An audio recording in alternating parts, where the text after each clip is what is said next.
Assalamualaikum warahmatullahi wabarakatuh. Selamat pagi anak-anakku semua. Gimana kabar anak-anak semua? Semoga semuanya diberikan kesehatan sehingga bisa mengikuti pelajaran pada hari ini. Hari ini apa ada yang tidak masuk? Alhamdulillah semuanya masuk. Dalam pertemuan kali ini Bu Guru mau menjelaskan cara menentukan kalimat utama dan kalimat penjelas.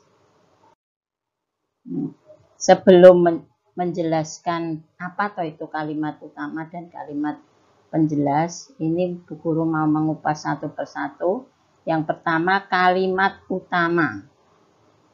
Yang dimaksud kalimat utama itu adalah kalimat yang mengandung ide pokok atau gagasan utama.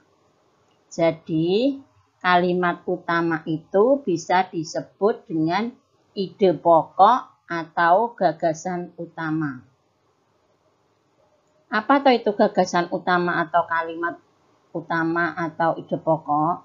Yang dimaksud gagasan utama itu adalah bentuk pikiran utama yang memuat fakta, ide, atau informasi dan pendukung lain yang menjadi pokok bahasan.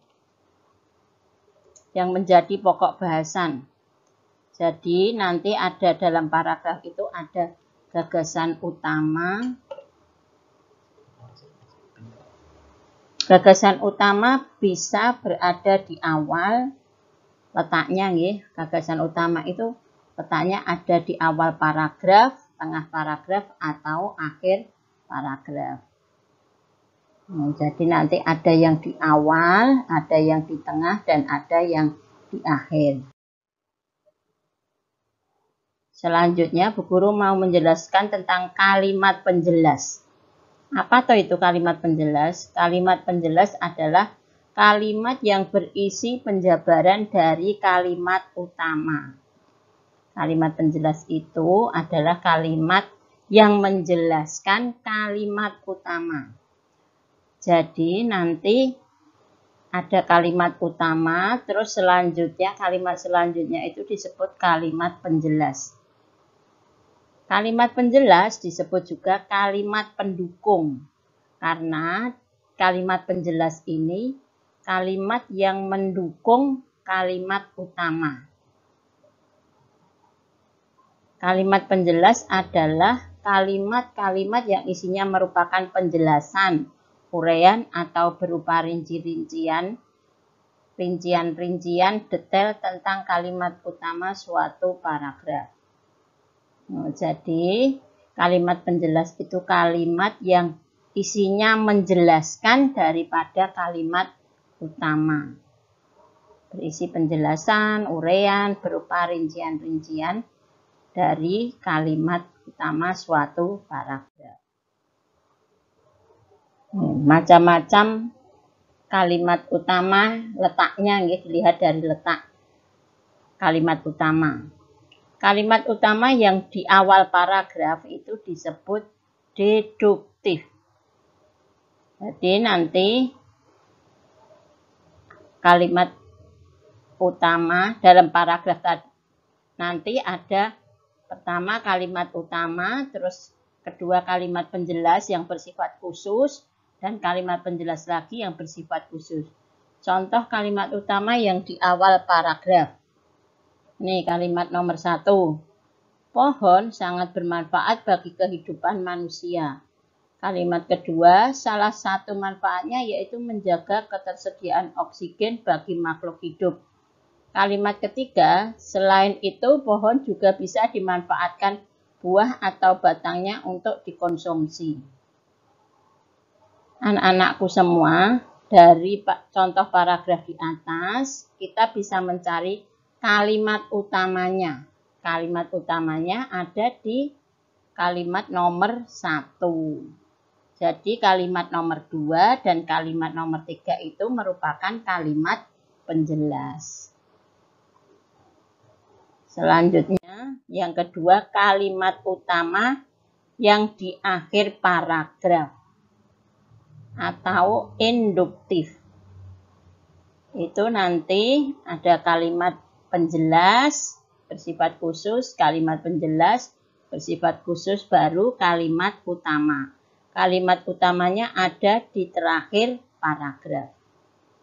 Contohnya, contoh kalimat utama yang di akhir paragraf. Nomor 1, Cindy sangat cekatan ketika membantu kedua orang tuanya. Kalimat nomor 2, bahkan terkadang ia mengabaikan kepentingan dirinya hanya untuk membantu orang tuanya.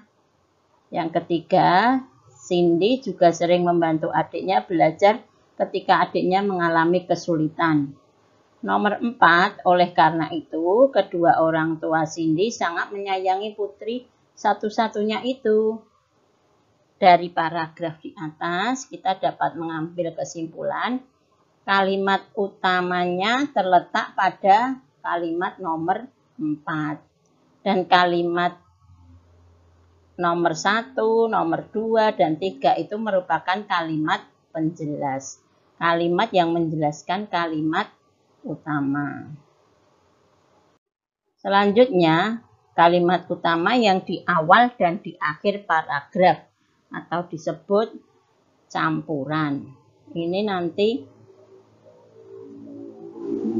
susunannya atau strukturnya. Kalimat utama itu bersifat umum, kalimat penjelas bersifat khusus, kalimat penjelas bersifat khusus, yang terakhir kalimat utama yang bersifat umum. Contohnya, contoh kalimat utama di awal dan di akhir paragraf. Nih, kalimat 1, hutan mempunyai banyak manfaat bagi makhluk hidup. Nomor 2, di dalam hutan banyak terdapat jenis tumbuhan yang berfungsi menyerap air agar tidak terjadi tanah longsor. Ketiga, selain itu juga merupakan habitat asli dari berbagai jenis hewan. Kalimat nomor 4, oleh karena itu, hutan harus dijaga karena memiliki banyak manfaat bagi kehidupan. Dari contoh paragraf di atas, kita dapat mengambil kesimpulan kalimat utama pada paragraf di atas terletak pada nomor 1 dan nomor 4. Ini nomor 1, ini hutan mempunyai banyak manfaat bagi makhluk hidup. Dan oleh karena itu hutan harus dijaga karena banyak memiliki manfaat bagi kehidupan. Ini kalimat utamanya. Kalimat nomor 2 dan kalimat nomor 3 adalah merupakan kalimat penjelas. Demikian tadi materi tentang cara menentukan kalimat utama dan kalimat penjelas. Selanjutnya, anak-anak silahkan mengerjakan di buku LKS yang ada cara menentukan kalimat utama dan kalimat penjelas pada halaman 32. Kiranya hanya itu yang Bu Guru sampaikan. Silahkan anak-anak mengerjakan soal. Demikian tadi uraian tentang cara menentukan kalimat utama dan kalimat penjelas. Untuk minggu depan, Bu Guru mau menerangkan tentang bagaimana cara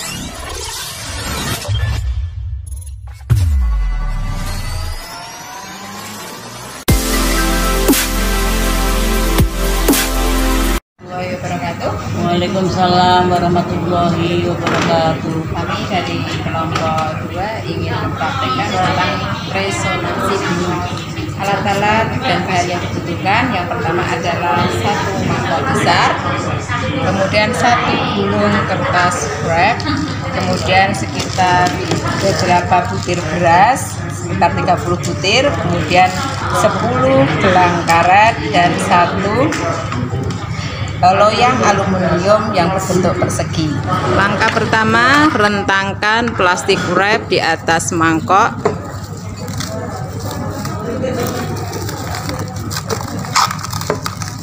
Rentangkan dengan kencang dengan meletakkan beberapa karet di tepi mangkok.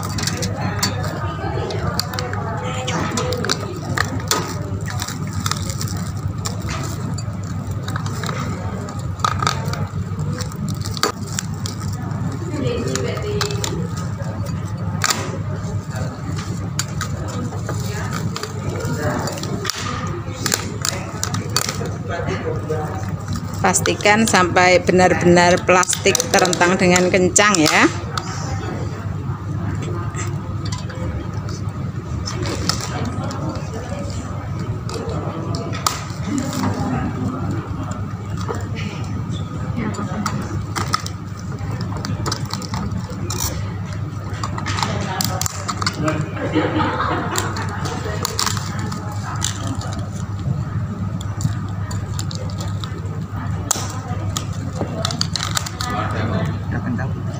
Jika sudah kencang, maka taburkan beberapa beras di atas plastik yang sudah direntangkan.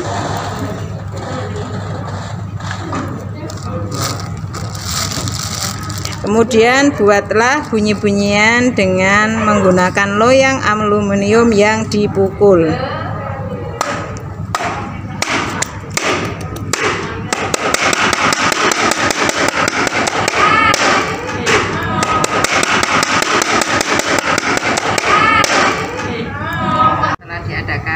Percobaan tersebut, beras yang ada di atas plastik yang direntangkan dengan kencang, setelah diberikan bunyi-bunyian di atasnya, beras tersebut ternyata bergetar. Semakin bunyinya ini semakin kencang, maka beras yang ada di atas ini juga akan bergetar semakin keras, semakin kuatnya.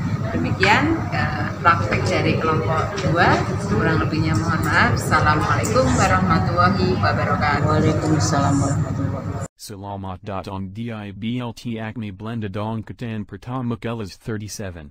Semoga ilmu acme bisa diterapkan di seluruh madrasah Indonesia.